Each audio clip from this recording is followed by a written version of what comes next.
I got to ask you, when you follow up with the huge success of the first movie, for you first of all, what was for you the biggest challenge in facing this monster? I think that this is a movie answer. So it's for me the challenge is for doing a sequel was there's always the danger that you sort of they're very awkward sequels because you've sort of found your character and you've generally, if it's a happy ending, you've given them what they wanted, and Paddington had found his home, and we really wanted to find a story that was a film that could exist in its own right for a character who doesn't have normal movie flaws. He's incredibly kind and polite and good-natured, and he doesn't have a big issue to get over, and really the journey for us was about finding a story for Paddington where he could have a proper character arc, and we started thinking about these, because he's a good character, and we started thinking about the Frank Capra movies, especially the 1930s, the Mr. Smith Goes to Washington, Mr. Deeds Goes to Town, and It's a Wonderful Life, and they sort of have, often Jimmy Stewart playing a character who has these great values, and you sort of go, well, what's the journey there? And it's a sort of journey of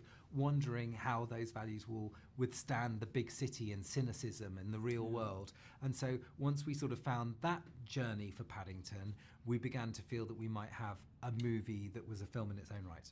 Absolutely. And Simon, I assume the same question for you as the writer. Yeah, I think you guys have worked together obviously a lot and so forth, but still. We have, yeah. We like to do things that are first and foremost funny and have a heart, and so we've worked together a lot before. And for me, I think it was finding, you always have those bits where you feel a sort of relief that you're going to get the laughs and you're going to get the comedic engines, like sending them into the community, as Paul said. We felt good about writing those community characters, and then prison was a big one because we looked at films like Stir Crazy, where these innocents go to prison, and there's quite a few examples of these, and we immediately went, this will be great fun. He goes, and how about Paddington complains to the chef about the food? And I think we had that idea really early on. We both made us laugh and thinking, we've never had a character in a film complain about prison food before. What if he goes, it's a bit salty and it's a bit gritty, and I think he could improve it with some, that to us. I know, because he never, what's so lovely about Paddington is he never sees bad in anyone. So you can give him the most menacing look and he's just, no, just a second. Come down here, and absolutely oblivious because he doesn't believe anyone in the world has bad intentions, and that felt like a really funny environment to send him. Yeah. And marmalade can solve every problem. Of course. It's certainly in Paddington land. Yeah, exactly. Well, one of the things I really loved about this was there's so many incredible visuals in this film, and the pop-up book. Talk a little bit about that, because that was a wonderful thing that carried through the whole, the entire movie. It was a vast labour of love. I mean, it's one shot, and it took well over a year. I mean, it was a monstrous thing to do, and we started by building a pop-up book. We really loved the idea of that wonder of seeing a place and what this pop-up book means to Paddington, and emotionally that's what the sequence was doing, was going, this will show Aunt Lucy London, and it also plants this little seed where there's a really beautiful moment where he hugs Aunt Lucy in his imagination, and even though Paddington never vocalises it, you realise that what he really misses is his aunt. He wants a hug from another bear who understands what it is to be a bear. He wants to hug his mummy effectively, and so there's this sort of emotional heart to it, but there's also this huge technical kind of exercise, and so we built a pop-up book. We worked with this amazing paper engineer. We made it all real because we love that lo-fi quality. We then had this extraordinary artist who spent 6 months hand painting every single thing you see in there. Nothing's made in the computer.